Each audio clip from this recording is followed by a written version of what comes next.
Good morning guys.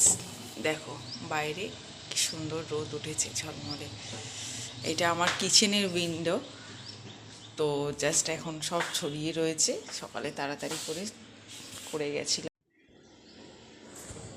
তো দেখো আমি আজকে ব্রেকফাস্টে আমি একটা বয়েল এগ আর কিছু ড্রাই ফ্রুটস নিয়ে নিয়েছি। আর আমি এখানে ডাস্টবিনটাকে আগে বাইরে করে দিচ্ছি, কারণ সুইপার যখন আসবে আমাকে তখন পাবে না। তো আমি এখন ব্যালকনিতে চলে এসেছি পাপোশটা দেওয়ার জন্য। বাইরে কালকে পাপোশ ধোয়া হয়েছিল, তো সেটা ব্যালকনিতে দিয়ে দিয়েছিলাম। তো এখানে দেখো আমি কিছু গাছ করেছি, মানে এই গাছটা বেল গাছ, বেল যে খাই সেই বেল গাছই।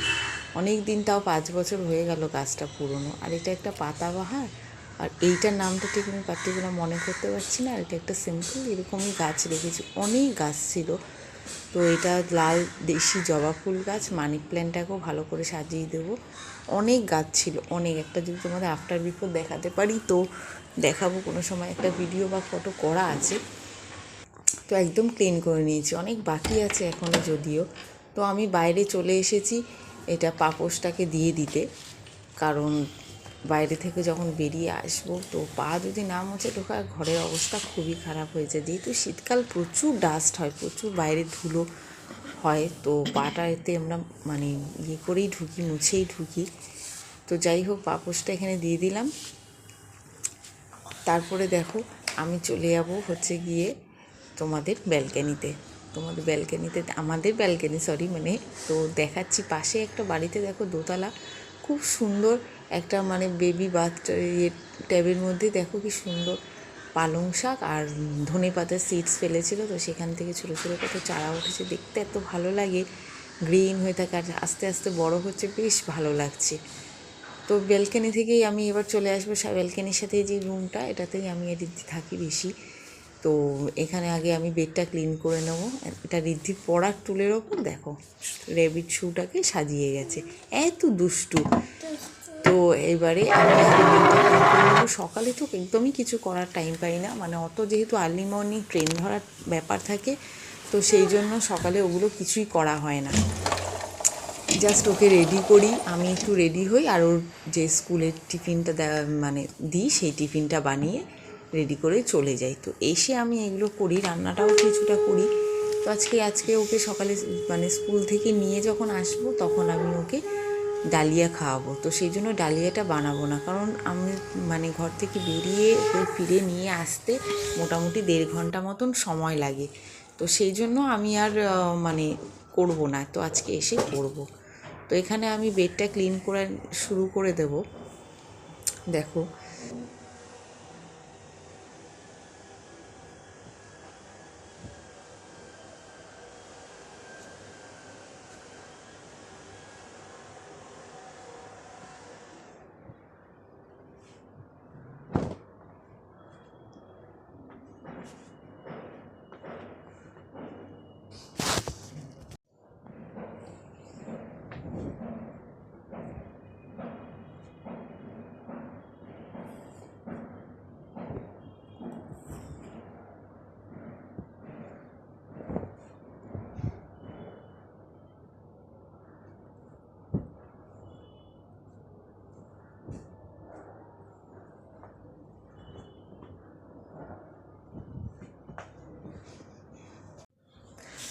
তো দেখো বেডটা আমার একদম টাইড আপ হয়ে গেছে, সুন্দর করে গুছিয়ে নিয়েছি। তো মানে বেডটা টাইড আপ থাকলে বেশ ভালো লাগে, মনে হয় অনেক কাজ হয়ে গেছে আর কি, এগিয়ে গেছে। তো এই রুমে চলে আসবো ঝটজলদি, এসে এই রুমটাকে একটু মানে জানলাটা খুলে দেবো।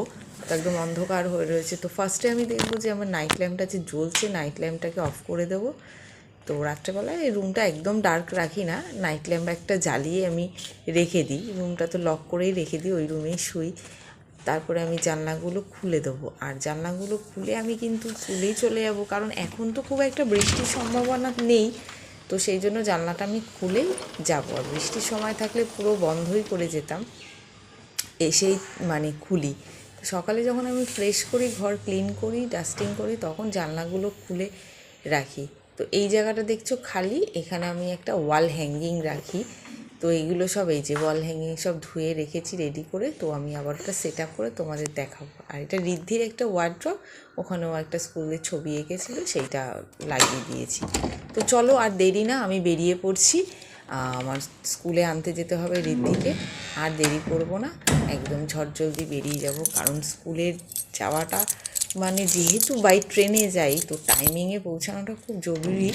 এমনিতে মানে ভয়ের কিছু নেই, ও তো স্কুলে যদি আমার পৌঁছাতে কোনো সময় লেট হয় এটা যেহেতু ট্রেনের ব্যাপার, তো ও কিন্তু থাকে স্কুলে, তো ওদের রেখেই দেয়। আই কার্ড ছাড়া তো স্কুল থেকে বের হতে দেয় না, তো থাকে, কোনো অসুবিধা হয় না। কিন্তু দেখি সব বন্ধুরা যেহেতু চলে যায়, মুখটা একটু ছোট হয়ে যায়, তো চেষ্টা করি একদম টাইমেই পৌঁছানোর। কাজ তো এসে পরেই করাই যাবে, তো আমার খুব খারাপ লাগে ওকে দেখলে, কেন একা হয়ে যায় তো মনে আমারও একটা মানে ছটফট করে যে টাইম হয়ে গেছে, যাই ওর কাছে, দৌড়ে যাই। তো আমি এখানে দেখো তোমাদের সাথে কথা বলতে চলে এসেছি প্ল্যাটফর্মে এসে আমার ট্রেন এসে গেছে। তো ট্রেনে বসেও গেছি, আর আমাদের লাইনের ওপার থেকে দেখো তো মানে স্কুলের বাচ্চারা যাচ্ছে, কত লোক অধীর অপেক্ষায় দাঁড়িয়ে রয়েছে যে তাদের মানে ট্রেন তারা ধরবে। ট্রেনে করে মানুষ কত নিজেদের মানে গন্তব্যস্থলে পৌঁছাবে, কত উদ্দেশ্য নিয়ে বেরিয়েছে, ট্রেন টাইমে পাওয়া সেদিনটা মনে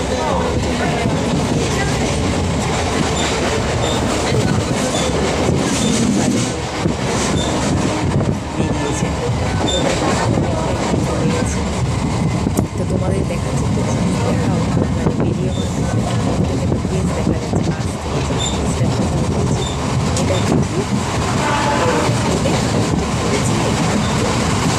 বাইরে একটা ট্রেন ঢুকে গেছে।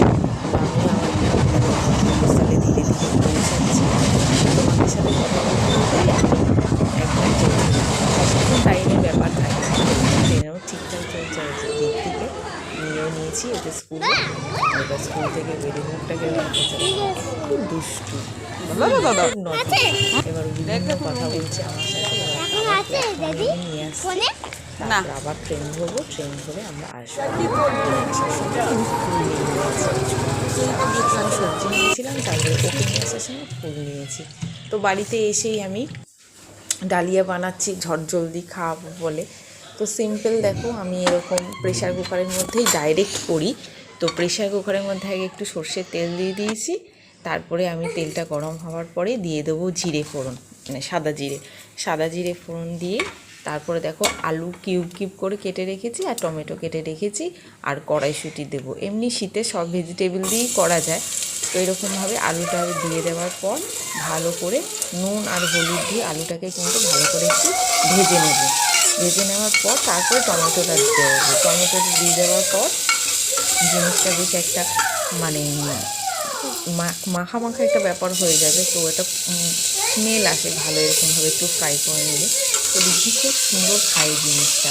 তো আমি আগে প্রথম থেকে এইভাবে করি বলে ও একটু টেস্ট লাগে। তো তারপরে আমি এখানে মটর মানে গ্রিন মটর আমি এরকম ছাড়িয়ে দিয়ে শুকিয়ে একদম রেডি করেই বক্সে করে রাখি, যাতে এরকম আমার যেহেতু তাড়াতাড়ি ঝলঝলি ব্যাপারটা থাকে, তো সেহেতু খুব ইজি হয় জিনিসটা। তো ফটাফট সবই সবজি আমি ধুয়ে রাখি, এরকমভাবে নুন হলুদ দিয়ে এটা দিয়ে একটুখানি নেড়াচাড়া করে নিলাম। তারপরে আমি এর মধ্যে অ্যাড করে দেবো জলের পর ডালিয়া আর ডাল তো ধুয়েই রেখেছিলাম, মসুরির ডালের সাথে আর ডালিয়া দুটোকে একসাথে দিয়ে প্রেশারে বসিয়ে 3টে করে সিটি দিই। নুনটাও দিয়ে দিই একবারে, 3টে সিটি দিয়ে তারপর নামিয়ে দেবো। ততক্ষণে আমি এখানে গরম জল নিচ্ছি, গরম জলে ঋদ্ধি তেলি কাপড় ভিজিয়ে দিচ্ছি। আর যাওয়ার আগে সকালে এসে গিজারটা অন করে দিয়েছিলাম যাতে সময়টা নষ্ট না হয়। গিজারটা চালিয়ে আমি ঋদ্ধিকে খুব একটা বাথরুমে আমি আসবো ভয় পাই যেহেতু। তো এখানে ঋদ্ধির জামা কাপড়গুলো ভিজাবো, ততক্ষণে আমার ডালিয়া 3টে সিটি হয়ে যাবে। তারপরে ওকে আমি খাইয়ে দেবো। খাওয়া দাওয়া করানোর পরে তারপরে একটু খেলা করে বা একটু মানে ওর মতন করে একটু থাকে, খাওয়ার পর তো সঙ্গে সঙ্গে স্নান করি না, কিন্তু গরমকালে প্রায় দিনই এসে স্নান করিয়ে দিই বা ফ্রেশ করিয়ে দিই ভালো করে। তো শীতকালে যেহেতু এসে স্নানটা করতে চায় না। তো ঋদ্ধি দেখো জামা কাপড়গুলো ভালো করে ভিজিয়ে দেওয়ার পর তারপরে ও এরকম স্কুল থেকে এরকম দিয়েছে, তো দেখাচ্ছে আমাকে। এবার দেখো আমার চারিদিকে কত মেসি হয়েছে, এত তাড়াহুড়ো করে করেছি। তো দেখো অবস্থা, এখানে ড্রেস খোলা, এই তো জাস্ট একটু মানে মেসি হয়েছে, গুছিয়ে নিলে বেশি কিছু মানে ইয়ে হবে না। দেখো অবস্থা, আমি কোথা থেকে শুরু করবো। এবার আমি তোমাদের দেখাবো যে আমি সকালবেলা আসছিলাম যখন একা, তখন আমি কিছু দেখো বাজার করেছি। জাস্ট একটা লাউ নিয়েছিলাম আর একটু জাস্ট সবজি নিয়েছি, মানে ছোটো ছোটো দেশি টমেটো আর ছোট্ট দেখো লাল মূলো নিয়েছিলাম, আর একটু বিট নিয়েছি। আর সেরকম কিছু না, দেখতে বেশ ভালো লাগছিল। তো যাই হোক অল্প করেই একদম নিয়ে এসেছি। এগুলো তো কোনোটাই দিদি খাবে না, লাউটা প্রচুর খাওয়া হয় আমাদের, ওকেও প্রচুর দিই ডালের সাথে, এমনিও খাই। তো এখানে দেখাচ্ছে কি বই ওর সব স্কুল থেকে ব্যাগ থেকে বার করে যা হোমওয়ার্ক হয় একটু দেখায় আমাকে, আর ব্যাগ থেকে সব বই খাতা পুরো বার করে আবার সুন্দর করে গুছিয়ে নেয়। গুছিয়ে এবার আমি ওকে স্নান করাতে নিয়ে যাব। এবার স্নান করিয়ে তারপরে রেডি করে বেডের মধ্যে রেখে দিই, কারণ এই যা ঠান্ডা তো এসেই একদম কাঁপতে থাকে। তো এই দেখো এবার স্নান করে সুন্দর করে হোমওয়ার্কগুলো করে নেয়। দিনের বেলায় হোমওয়ার্কগুলো আমি করিয়ে দিই যতটা পারি, বিকেলের জন্য খুব কমই রাখি, কারণ অনেক সময় বিকেলবেলা কোথাও যদি বেরোবার থাকে তো অ্যাকচুয়ালি পড়াটা স্কিপ হয় না। তো এটা স্কিপ কাউন্টিং করতে দিয়েছি 1 to 50, সেটাই ও করছে। তা আমি একটু বলবো যে আমার দিকে একটু তাকাবে, তখন দেখবে ওর মুখটা কীরকম করবে। দেখো জাস্ট আমি বলেছি একটু তাকা, দেখো কত দুষ্টু দেখেছো। তো আজকে লাঞ্চ দেখো এটা ছিল সিম্পল, ছিল পাঁপড় ভেজেছিলাম, এটা পাঁপড় লাউ দিয়ে ডাল, একটু সালাড, আর হচ্ছে গিয়ে পেঁয়াজ কলি ভাজা, এটাই।